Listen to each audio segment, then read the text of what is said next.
بھابھی ایک جوان عورت تھی۔ وہ میرے ساتھ گھر میں اکیلی رہتی تھی، لیکن ان کے جسم کا درد نہیں جاتا تھا۔ وہ روزانہ رات کو مجھ سے خاص قسم کا مساج کرواتی۔ میں بھی روز دبا دبا کر بھابھی کا مساج کرتا۔ لیکن ایک رات بھابھی نے نہا کر مجھے اپنی پاس بلا لیا اور کہنے لگی، یہ لے تیل پکڑ اور جلدی سے لائٹ بند کر کے اپنے۔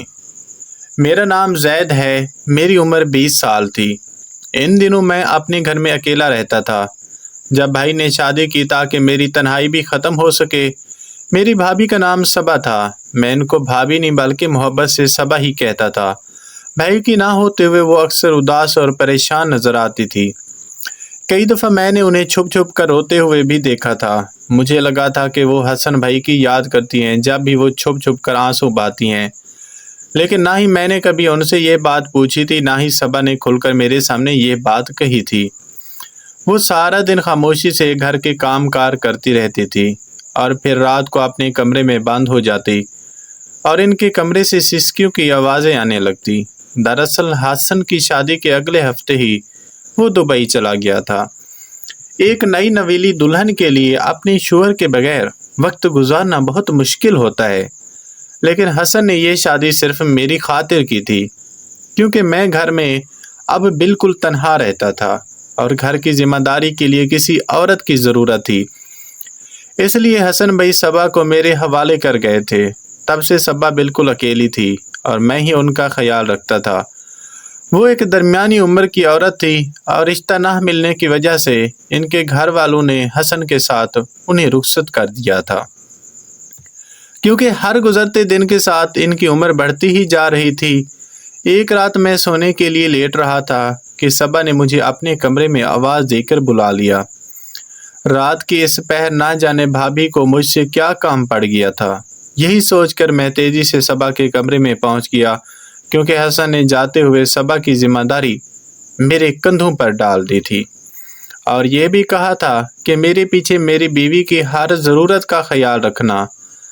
میں بھی دل و جان سے صبا کی ہر بات، ہر ضرورت کا خیال رکھتا تھا، کیونکہ حسن کے پیسے پر میں عیاشی کر رہا تھا اور چاہتا تھا کہ صبا میری کوئی شکایت حسن تک نہ پہنچائے۔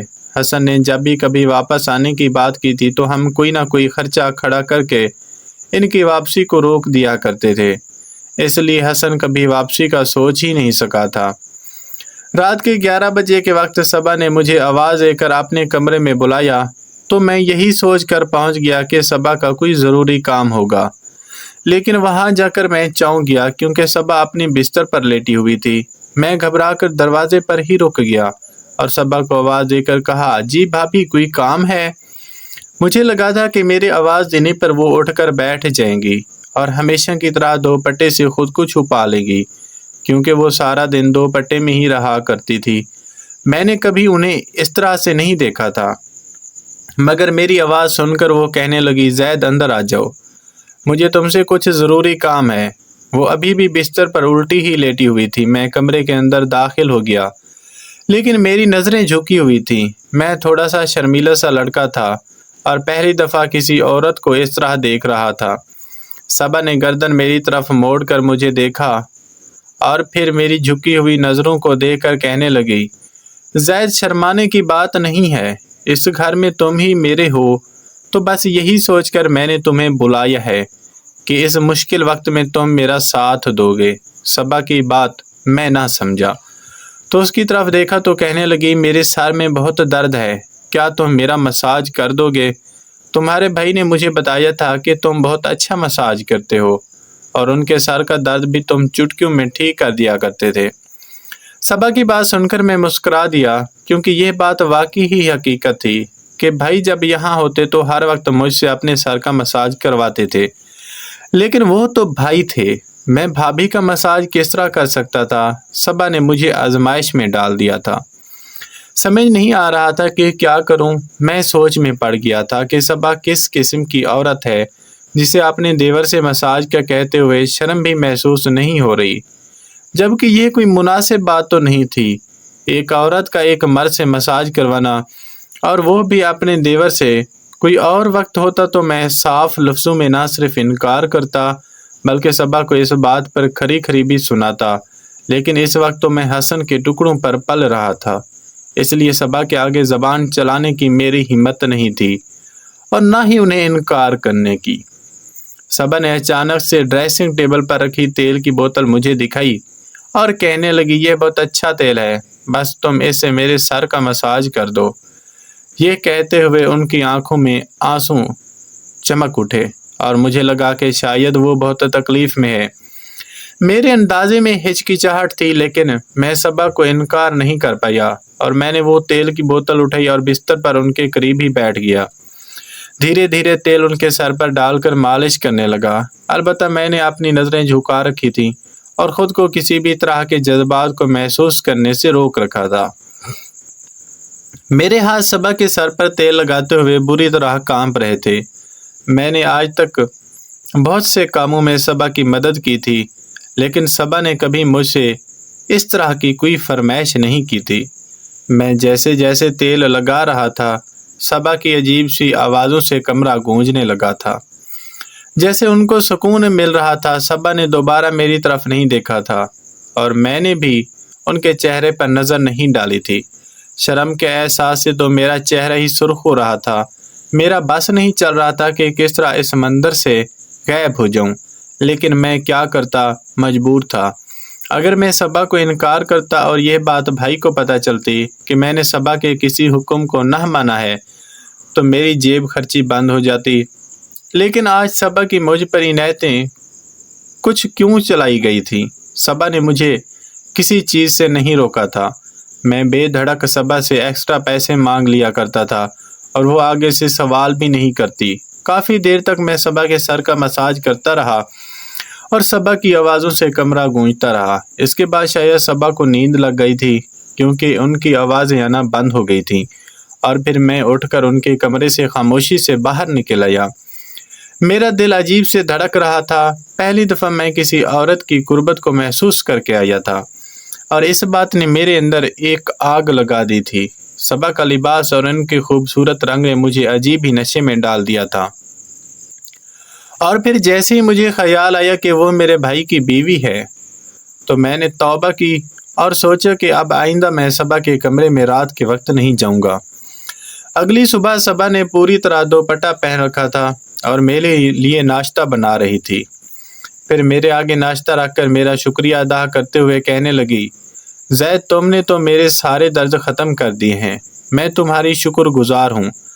صبا کی بات سن کر میں شرمندہ ہو گیا اور کہا کہ اصل میں آپ سارا دن گھر کے کام اکیلی کرتی ہیں، اسی وجہ سے بہت زیادہ تھک جاتی ہیں۔ میں کوشش کروں گا کہ آپ کے ساتھ کام کاج میں ہاتھ بٹاؤں یا پھر آپ کوئی ملازمہ رکھ لیں۔ میری بات سن کر صبا کہنے لگی، میری تھکن کبھی نہیں اتر سکتی، جس دن حسن آئیں گے یہ تھکن خود بخود اتر جائے گی۔ میں صبا کے لفظوں کا مطلب نہیں سمجھ پایا تھا، لیکن وہ واپس کچن میں چلی گئی تھی۔ میرے کالج کا وقت ہو گیا تھا، میں گھر سے نکل پڑا، لیکن سارا وقت میرے ذہن میں صبا چلتی رہتی۔ دوپہر کو میں گھر لوٹا تو آپا بھی گھر آئی ہوئی تھی۔ میں نے سوچا کہ کسی نہ کسی طرح موقع دے کر انہیں صبا کے مساج والی بات بتا دوں، لیکن صبا اور آپا تو مل جل کر باتوں میں ایسی مگن تھیں کہ آپا نے مجھ پر زیادہ توجہ بھی نہیں دی تھی۔ صبا اور آپا کی کافی دوستی ہو چکی تھی اور صبا کو آپا سر آنکھوں پر بٹھاتی تھی۔ کچھ دیر بعد آپا یہ کہہ کر چلی گئی کہ ان کے شوہر کام سے آنے والے ہوں گے اور میں انہیں مساج والی بات نہ بتا سکا۔ کچھ دیر آرام کرنے کے بعد میں کمرے سے نکلا تو میں نے دیکھا کہ صبا کپڑے دھو رہی تھی اور بڑی مشکل سے وہ کپڑوں کی بالٹی اٹھائے چھت پر جا رہی تھی۔ یہ دیکھ کر مجھے شرمندگی ہوئی کہ وہ سارے کپڑے میرے تھے اور میری وجہ سے انہیں اتنی تکلیفیں بھی سہنی پڑ رہی تھی۔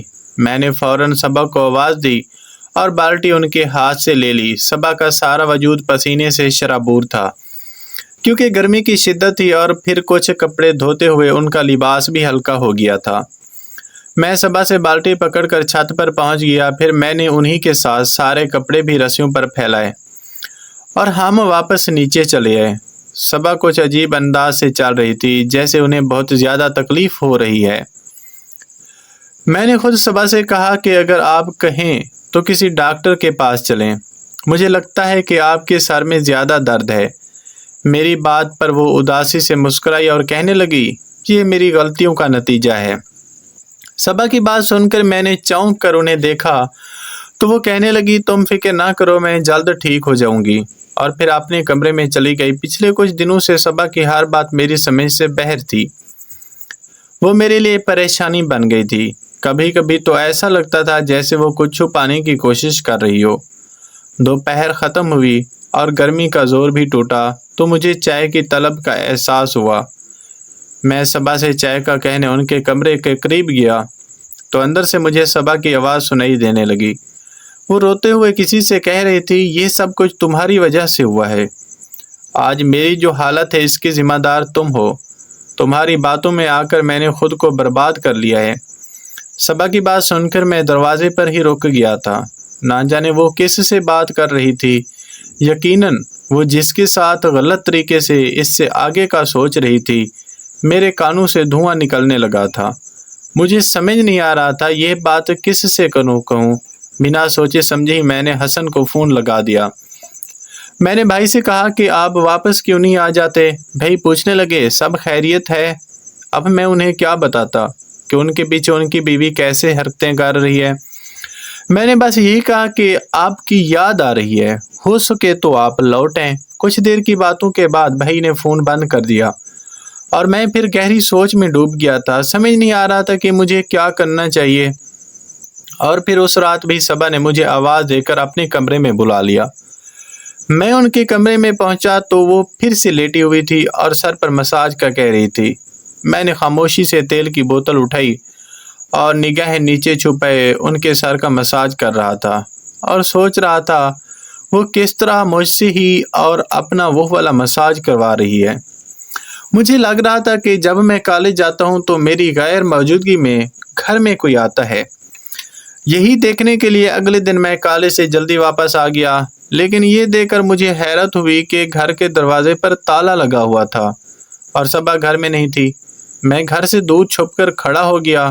کافی دیر بعد صبا گھر لوٹی اور پسینے سے شرابور تھی۔ پھر وہ گھر کا دروازہ کھول کر اندر چلی گئی۔ میں فوراً گھر میں داخل ہوا اور صبا سے پوچھنے لگا کہ اس نے سارا دن کیا۔ صبا نے مجھے گھر کے کاموں کی تفصیل سنا دی، لیکن یہ نہیں بتایا کہ وہ باہر کیوں گئی۔ اب تو مجھے پکا یقین ہو گیا کہ وہ کچھ نہ کچھ غلط ضرور کر رہی ہیں۔ سارا دن میں نے یوں ہی بے چینی کے عالم میں گزار دیا۔ میں صبا کا سچ جاننا چاہتا تھا اور پھر رات کے وقت صبا نے مجھے پھر کمرے میں بلا لیا۔ میں جانتا تھا کہ وہ مجھ سے مساج کروانا چاہتی ہے، لیکن میرا دل ہرگز بھی اس بات کے لیے راضی نہیں ہو رہا تھا۔ مگر سچ یہ تھا کہ ان کے سر میں واقعی بہت تکلیف تھی۔ ان کی آواز پر میں ان کے کمرے میں چلا گیا۔ میں نے تیل کی بوتل اٹھائی تھی کہ صبا نے مجھ سے بہت ہی عجیب بات کہی، جسے سن کر میں چونک اٹھا۔ وہ کہنے لگی پہلے لائٹ بند کرو۔ یہ پہلی دفعہ تھا جب صبا نے مجھ سے اندھیرا کرنے کا کہا تھا۔ میں نے حیرت سے پوچھا لائٹ کیوں بند کروں، لیکن وہ اصرار کرنے لگی۔ اس کے بار بار کہنے پر میں نے لائٹ بند کی اور جیسے ہی مالش کرنے کے لیے اس کے قریب بیٹھا تو صبا نے میرا ہاتھ پکڑ لیا۔ اس کی اس حرکت پر میں دنگ رہ گیا اور مجھے شدید غصہ بھی آیا۔ وہ اپنی ہر حد پار کر رہی تھی۔ میں نے غصے سے کہا کہ یہ آپ کیا کر رہی ہیں؟ وہ کہنے لگی زید میں تم سے بہت ضروری بات کرنا چاہتی ہوں، لیکن مجھ میں اتنی ہمت نہیں کہ میں روشنی میں تم سے یہ بات کر سکوں، اسی لیے میں نے تم سے اندھیرا کرنے کو کہا ہے۔ صبا کی آواز میں لرزش محسوس ہو رہی تھی۔ اس کے بعد صبا نے میرا ہاتھ پکڑ کر اپنی وہ کہانی مجھے سنائی جسے سن کر میرے رونگٹے کھڑے ہو گئے۔ صبا کہنے لگی مجھے لڑکوں کا بہت شوق تھا، لیکن کوئی بھی مجھ سے رابطہ نہیں رکھتا تھا، اس لیے تنہائی کی زندگی کاٹنے لگی۔ پھر بڑی مشکل سے میری زندگی میں ایک شخص آیا جس نے مجھے محبت کے خواب دکھائے اور میں اپنی تنخواہ اس پر لٹا دی، لیکن اس نے جب بھی جتنے پیسے مانگے میں اسے دے دیتی، لیکن جب میں نے اسے شادی کا کہا تو اس نے یہ کہہ کر انکار کر دیا کہ میں تو بہت بوڑھی ہو چکی ہوں اور وہ مجھ سے شادی نہیں کرنا چاہتا۔ اسے کسی جوان لڑکی کا ساتھ مل سکتا ہے، لیکن وہ کافی ترقی کر چکا تھا۔ میری ہی دولت سے اس نے چھوٹا موٹا کاروبار بھی جما لیا تھا، اور جب اس کے پاس سب کچھ آ گیا تھا تو اسے میری ضرورت نہیں رہی تھی۔ لیکن اتنے عرصے تک متکل دو نوکریاں کرنے کی وجہ سے میرے جسم نے